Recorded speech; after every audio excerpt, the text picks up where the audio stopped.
All right, what's up, y'all? We're back with episode 6. I'm here with Inter Miami and Team USA goalie Drake Callender. How you doing today, Drake? What's up, Lucas? I'm great, man. Thanks for having me on today.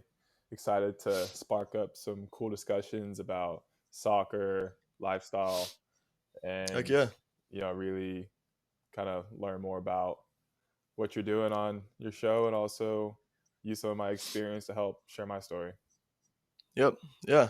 Um, all right, so I'm gonna go ahead and introduce you. You played college soccer at California, Berkeley, and then you in 2020 you joined Inter Miami.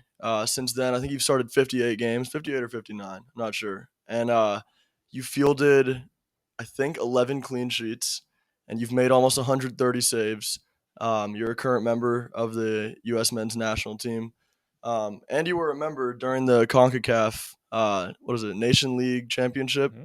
right? So you guys won that, and yeah, man, your career. I mean, you're still young. I think you're 26.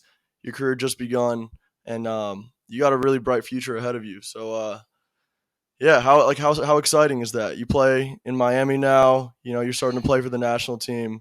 Like, what's that like? Yeah, yeah. Thanks for the intro.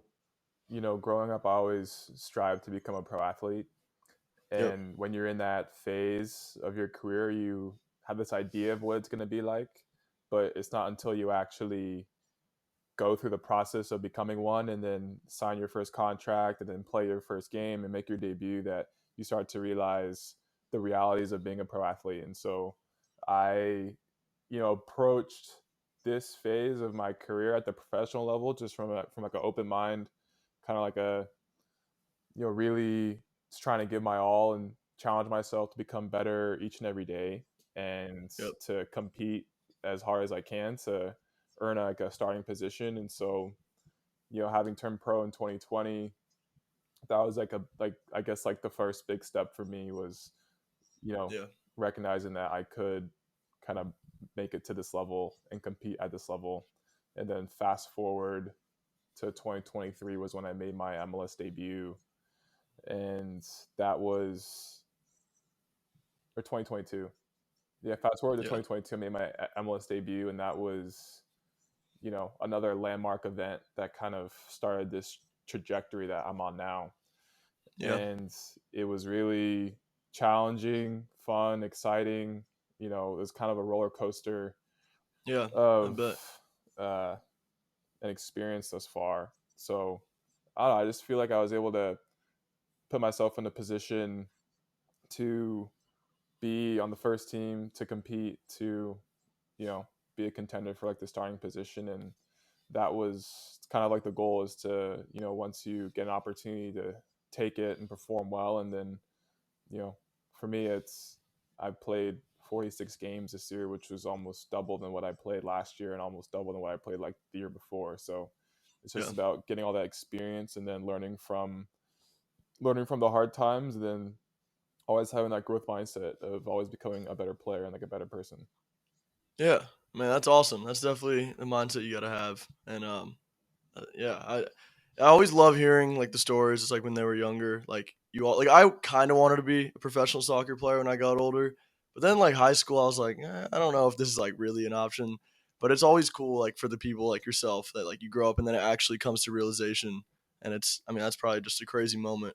Um, but yeah, let's talk about Inter Miami. I'm from Miami, obviously. From that, you can Mm-hmm. see I'm a huge fan. I was really happy when they added the team, but we weren't very good at first, obviously, as like an expansion team is. But you know, recently with the additions of all these star players from Europe, um, we definitely have some recognition now in Inter Miami, and next year looks to be a bright one. What's it like playing in a city like Miami, and for an owner like David Beckham, who was a legendary soccer player himself? Yeah, great question. For me, having grown up in Northern California, it was a bit of a shock to move here for my first experience as a professional. And you're going to a place that there's different languages, different Yep. kinds of cultures, different kinds of people. So there's a transition period for me when I first joined the team. But again, the challenge with expansion teams is you're pulling a bunch of players together that may have played before, but for the most part haven't played together before. So starting a team is always challenging. It takes a few years to kind of get the ball rolling, and you Yeah. know, I guess sometimes it hits off immediately. Like for example, St. Louis this year had a great season, made it to playoffs. They were like a Yep. top team in like the Western Conference, and I've seen that in past with past teams like LAFC and Atlanta United doing really well in like the first couple of years. But I think for us it was challenging because started we had our inaugural season during 2020, which was kind of a hectic year with the pandemic Yep. and everything. So 100%. it Yeah. was challenging to you know kind of build that culture and perform when you have all these different setbacks. There was like the season stopped for a few months. It was a weird season. So I think the last few years, 2021, 2022, now 2023, was just a period of growth for the team, for the organization, for like the club, and finding the process that works best for this team. And I felt like from playing in stadiums where it was maybe 25% capacity to now playing in stadiums where it's almost full every single time. Just It's probably shows, crazy. yeah, it shows the growth and also the support from the city to the soccer team, and I think that helped us out a lot in past years. It's just Yeah. like that unconditional support that we've received. Does David Beckham get involved at all? Like, do you talk to him often, or is he kind of like plays like majority just an owner role, not like hands on? Yeah, yeah, David. I mean, I remember meeting him for the first time when I first joined the team, and I was kind of like, wow, Surreal. it's kind of like surreal experience. Yeah. And then, as like the years go on, I think, he does a good job of spending time around the team, coming to games, whether it's training, whether it's uh, swinging by like the locker room before the match. I think he understands about what it's like to be a professional, and Yeah. to have someone like that who's paved the path for a lot of soccer players in this generation. Yeah. He's done a great job as a owner just to make the current players feel recognized, to be more like involved. Like sometimes he would come out and just watch trainings, and that Yeah. was cool to be able to talk to him, like whether it's just a greeting or whether it's you take a few minutes to stop and chat with them. He's always super open to that, and I think that's you know a huge asset to have from your owner, just to be able to chat with him. Oh yeah. So Yeah. Cool. Yeah. So one of the things that I'd say Inter Miami's biggest achievement so far as being a team was the League Cup, which was insane. This was like right in the thick of all the like Messi hype too, because like everyone was kind of like tuning in, realizing like what was going on and like how good Inter Miami was playing, and then in the finals, you guys won 10-9 in the penalty shootout, and you scored the game-winning goal. And then you made the save right after that on their goalie, right? It was their goalie that shot it because you both had to. yeah, And then, I mean, dude, that's got to be like peak. I don't know, bro. That just looked insane. Like, how? Take me through that. Like, what was that like? Was that the coolest soccer moment in your career? yeah, yeah. I would say the League's Cup was a great opportunity for the team to kind of show you know how competitive we were, Yeah, our ambitions to win, because I felt like we had a really good team this year. It's just sometimes things don't go your way, and yeah, after getting a coaching change mid-season, adding on some new players, it was we're still kind of figuring things out, even though it was mid-season. So League's hmm Cup was just a a period when I think everyone just wanted to prove themselves and show like how good we were as like a team, and having making it to the final, the first final like the team has played in, playing away from home at a Geodis Park against Nashville is a pretty electric, stadium to play in against a very experienced team. And hundred so percent. to go through the game, have it be tied 1-1 after regulation, and go to like PKs, it's Yeah, it's this nuts. is like moments that where Oh, I was kind of like a flow state like the whole time through the first 90 minutes into PKs. I was in like a flow state. I didn't really feel many nerves. Maybe felt some nerves before the game, but once you get in there, you start playing, you kind of get more comfortable. So Mm. um, to for it to come down to me taking a PK, something that I never experienced before as a goalkeeper. I used to take Yeah, PKs when I was younger, when I played on the field and stuff. But as like a goalkeeper, to switch that mindset from stopping the shot to scoring was was a first for me. But I, it me, was a rocket, bro. You yeah, put that in the top corner. yeah, man. I just actually practiced my kick a few times in one of the training Oh, sessions okay. that week. So I knew where I wanted to go, what I was comfortable with, and I mean that's just like it's a very rare occurrence to happen to where you can score a goal and then make the winning save to win the first trophy that the club has ever won.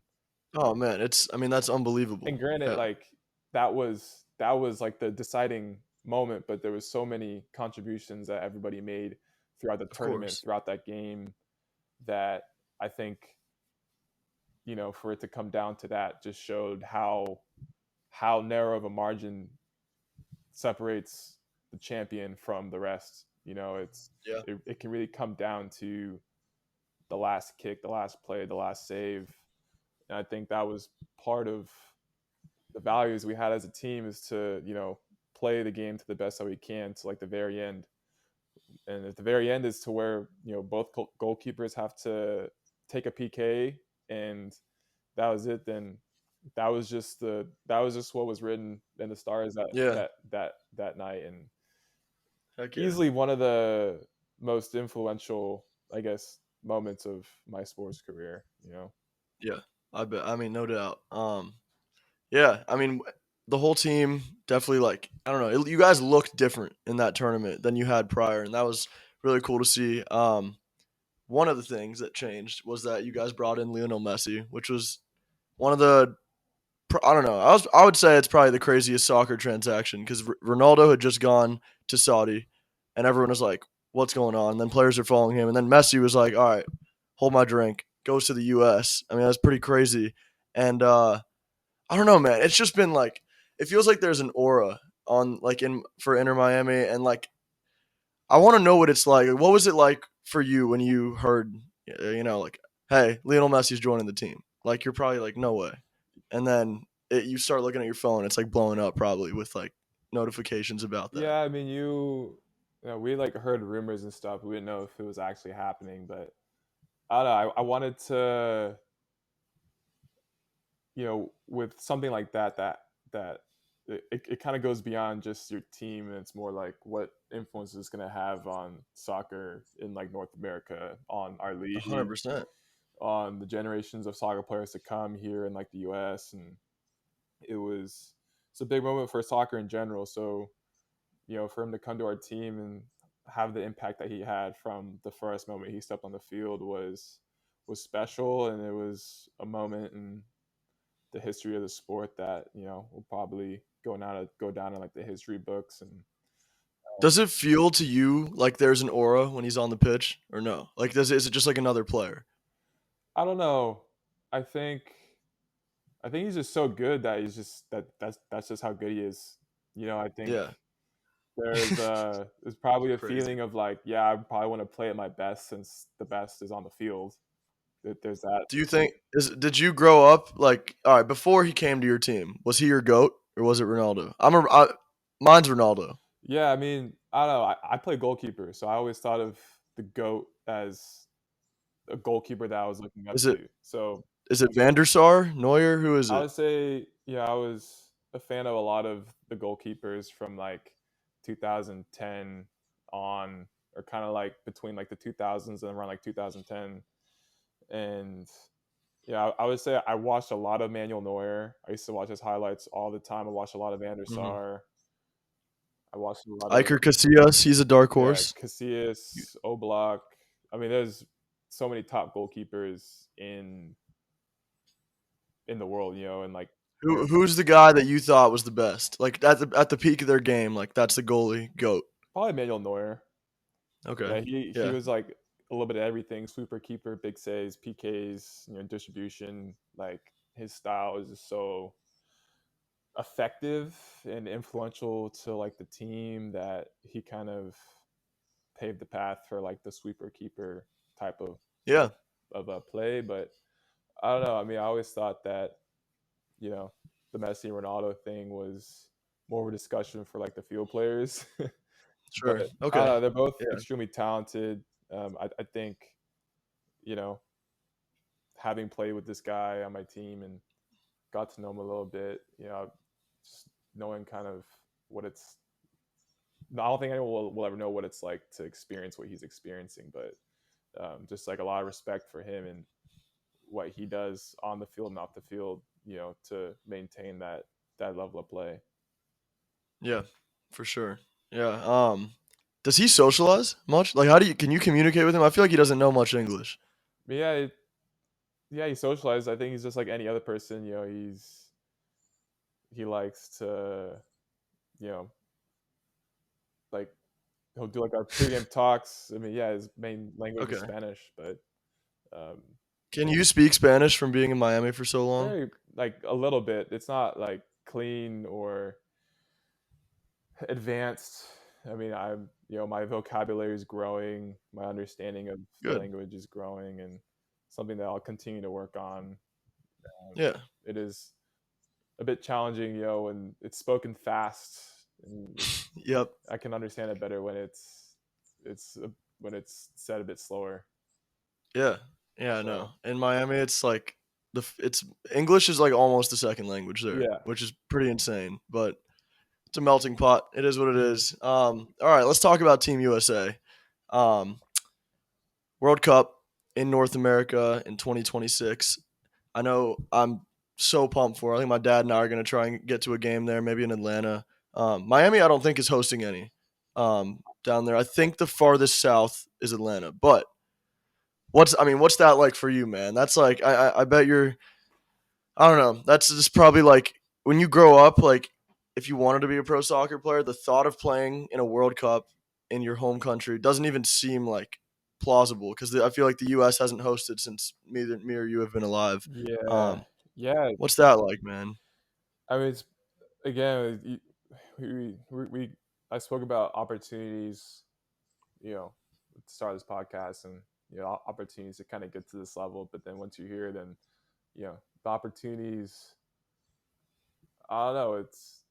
I just see it as another chance for me to develop in my career, and if I'm able to be a part of that, Hmm. that'd be amazing. And Yep. I think with how the team has been developing over the years, like the U.S. is, kind of like going to be a really strong team, and just to be involved how I was this year, some of the camps and some of the friendlies in a Nations League kind of gave me an idea of kind of where I stand in terms of my development, and Sure. to be around the goalkeepers who are in there every camp, who've have won trophies, who have made a bunch of appearances. It's just another experience for me to you know learn and develop and grow, and that's kind of like where I'm at. Is if I Yeah. can continue to excel in my position and be the best that I can be, and hopefully that'll give me a chance of being involved. And again, Yeah. like whether I'm involved or not, it's just to be able to support that team here in our own country would be amazing. Heck yeah. Yeah. Dude, I don't know. I think there's been like talks like this is potentially the most talented roster the U.S. has ever fielded. I mean, the goalies, you and Matt are both exceptional. The back line is good, and up top like Balogun, Pulisic, Reyna, all of them. Um, do you like? I don't know. What are your thoughts? You think we got a real shot in 2026 to win it all finally? Yeah, I mean, I think in 2026, a lot of these guys will be going into like their prime or like around like their prime, and so So will you probably. yeah, I'll I mean, probably be around like 28 or 29. It's a yeah, pretty good age for a goalkeeper, but I yeah, think with the, I've only been involved in the three camps, Hmm. as a pro and on like the men's team, but a lot of these guys have been Hmm. playing together for a long time. Some play together at their clubs, and they're playing in the most competitive leagues in like the world. And so Yep. um, I think we'll have a real shot at it in 2026. Yeah. Yeah. I agree. What's your relationship like with Matt Turner? You guys, I mean, is camp competitive? Like, how's that with like both of you guys being great? Yeah, I mean, Matt was someone who I looked up to. My first couple of years in the league, he was at New It's England. awesome. He, my first time meeting him was, I think, at one of the Nations League camps or the Nations League this past year, and extremely gifted, athletic, attentive, smart, individual who plays goalkeeper like I've never seen before. So to meet him and train with him was a great experience, and Yeah. he's playing in one of the top leagues in the world, and you know that's awesome. It's he's again another American goalkeeper who's made his way into Europe, and I think is performs day in day out for like the national team, clean sheet saves, um, penalty kick saves. I mean, he's kind of got it all. So yeah, it's cool to meet him this year. And there's this sad thing about the GK union and other goalkeepers and just like that, like respect, because there's only so many people who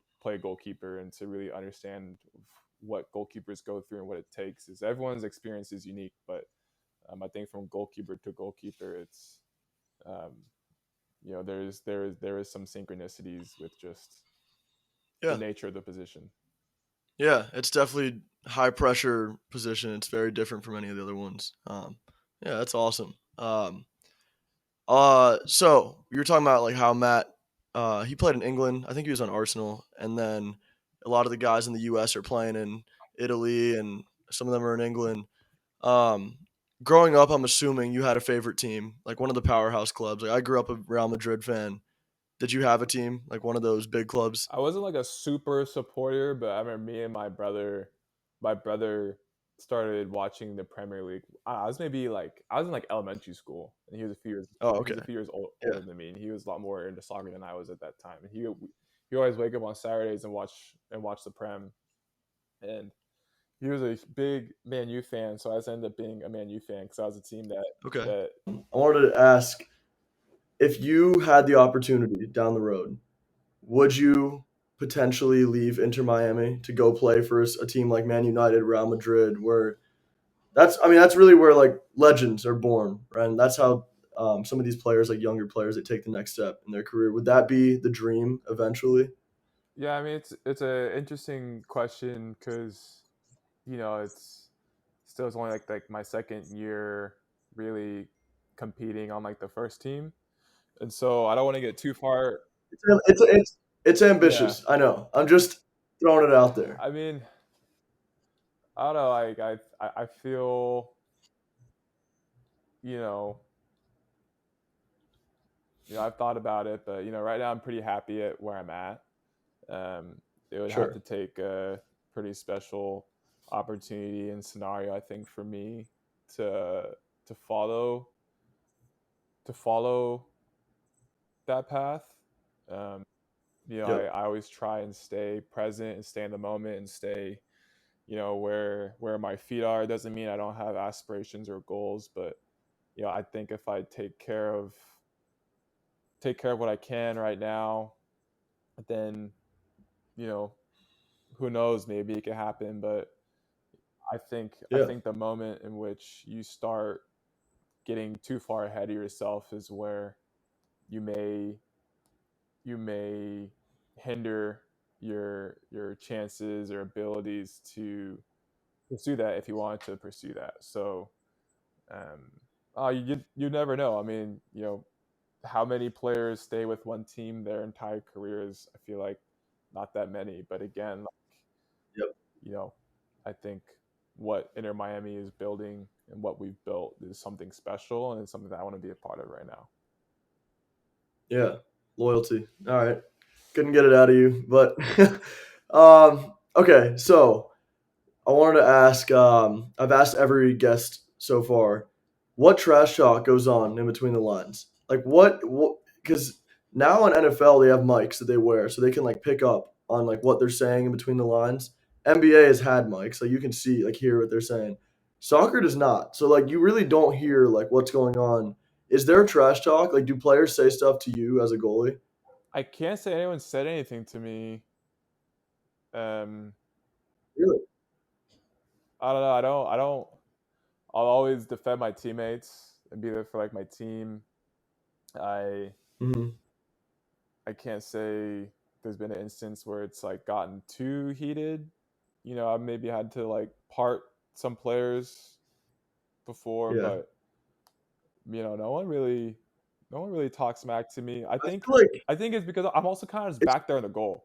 I think I was gonna say it's probably hard. Like what are they gonna do? it Yell would at have to you? be on like Like a corner kick or something, or like a set play, or um, mhm. yeah. I think that's more something that happens more like for like field players because they're getting stuck in the tackles, they're competing, they're kicking the ball away. There's so many little things that Yeah. that can, I guess, make you want to say something or trash talk, or you know Yeah. you go, the ref calls a free kick and the opposing player stands in front of the ball, so you can't start, Yeah. just like little things like that. But for me, I think I just like to stay in my zone, stay focused. I mean, if trash talking is a part of your game and how you perform, if that's something that helps you play better, great. But for me, I don't really worry or even care about what anyone on the opposing team has to say during the game, or I kind of just focus Yeah. on That's a myself. mature. Yeah. So yeah. Fair enough. Um, is there a guy though? Maybe all right. Maybe nobody's like trash talking you, but is there a guy that like kind of gave you the work, like a forward that was like really good, and or like somebody that maybe isn't as recognized, forward, center, attacking, mid, wing, or whatever, that just had like you watch them and you're like, holy crap, this guy's a stud. Like in training and like a game. No, like an opponent. Do you remember any opponents this year in the MLS or, um, I guess yeah, your games would have been all MLS. That was just he caught your eye. Yeah, a lot of players. There's a lot of really good players in this league.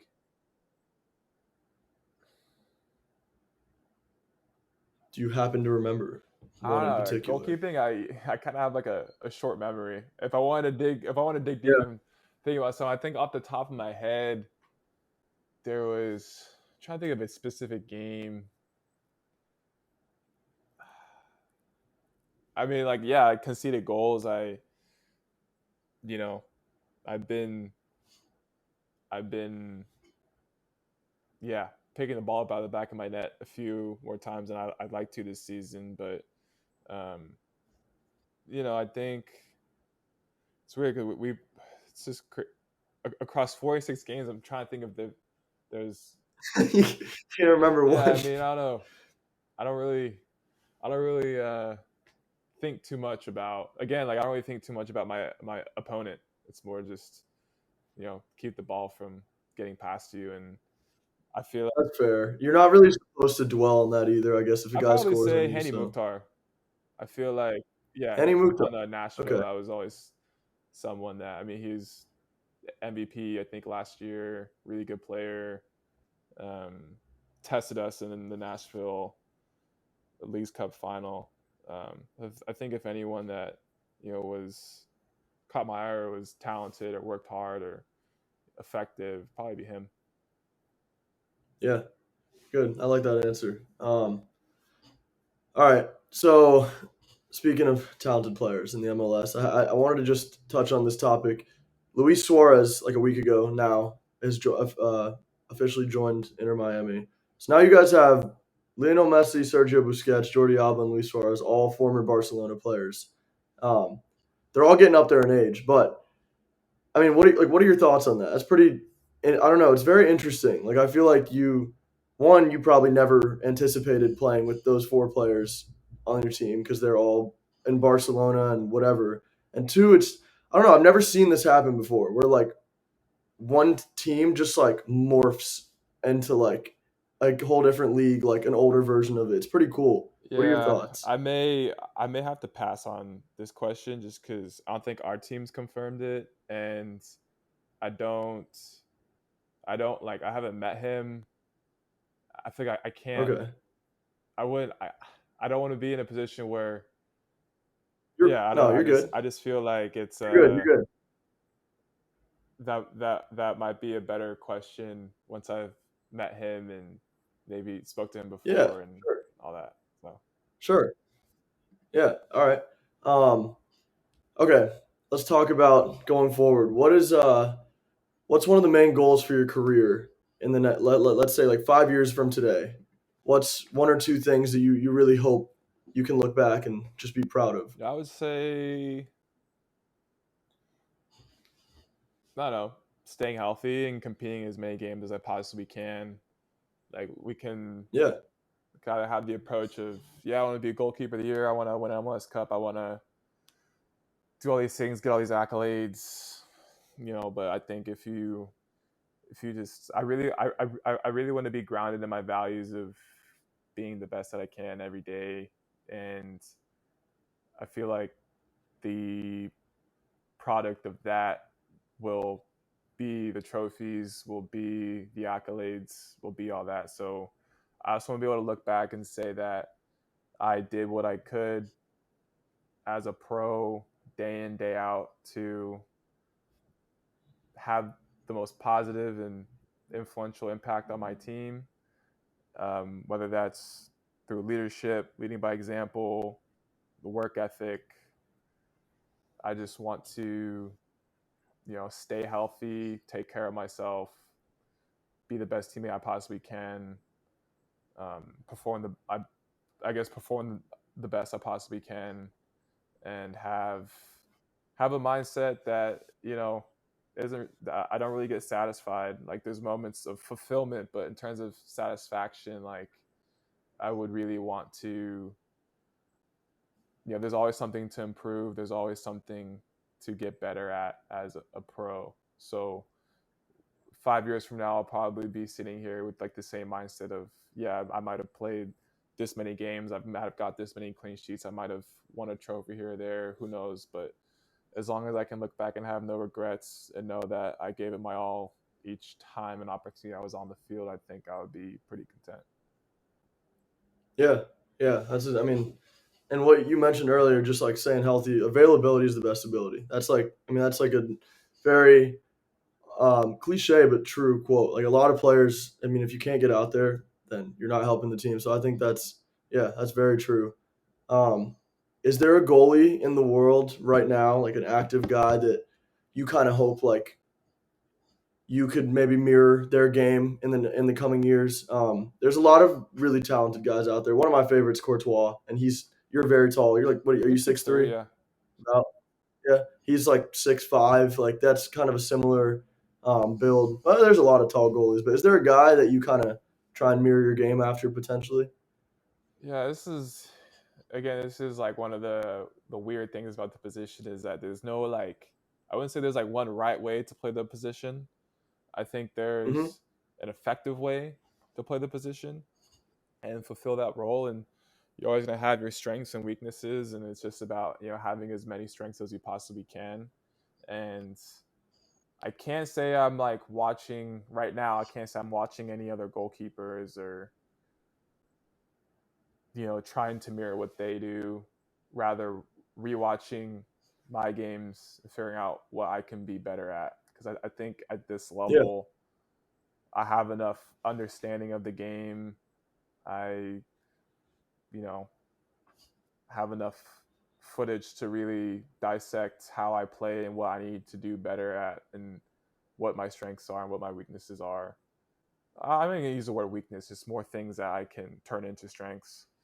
And yeah, yeah, I would say there's goalkeepers who are competing at a level that you know is at a level I want to get to, but I was always taking the approach of I have my own philosophy and way of playing the position, and sometimes what works for someone else won't necessarily work for me. There's fundamentals Yeah. that we can get into, and like certain decisions you make for certain situations that you know it's like for example, if I concede a goal and I'm like, oh, I should have done this. Well, Hmm. you don't know if that would actually, if you did that, that's what would actually stop the goal, because you never know what can Yep. happen. So Yep. yeah, I would say I just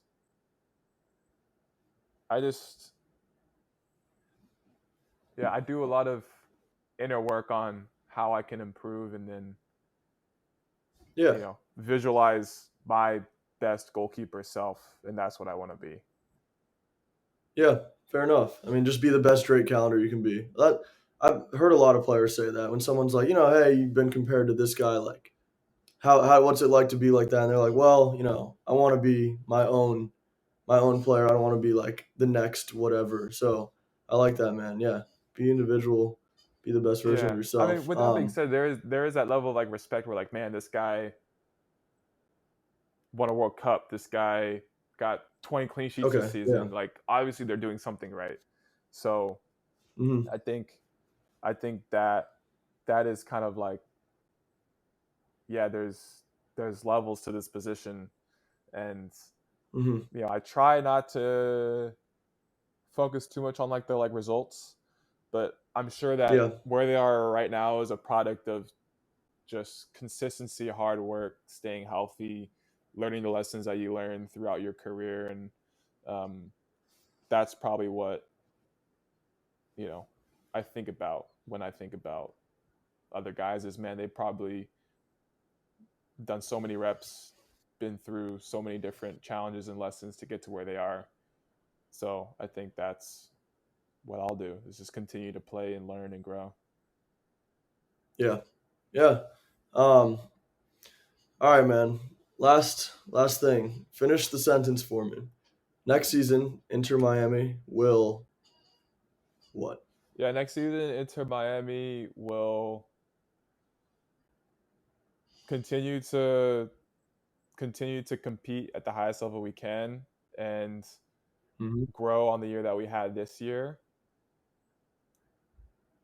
and have the ambition to have the winning mentality to win every game and win every trophy, but understanding that the culture is built in during hard times, and so just experiencing all the games and all the moments we had together to become the best team we possibly can.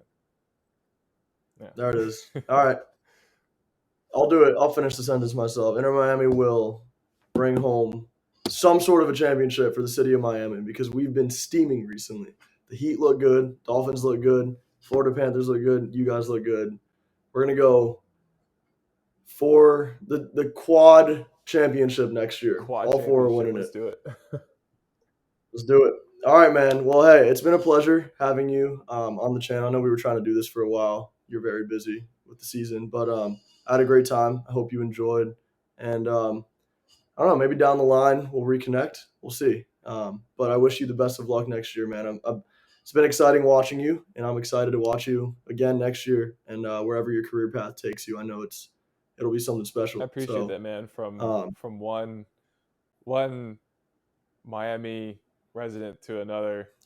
I guess I've been here yes, for sir. going on like my fifth year, so I'm getting close to Yeah, Um, you're not a California boy but yeah, I anymore. appreciate all the good questions, and the platform you've created to share some of the stories in sports, and yeah, just keep on having that curiosity, and and that approach to connection and podcasting and interviewing. I think sharing stories and getting to know people and creating platforms for that is super beneficial just for your audience and the sports world. So thank you. Yeah, thank you, man. Thank you. Appreciate that. All right. Well, thank you guys for tuning in. Episode 7 will be in the works, and I'll see you guys next time. Take care. Peace.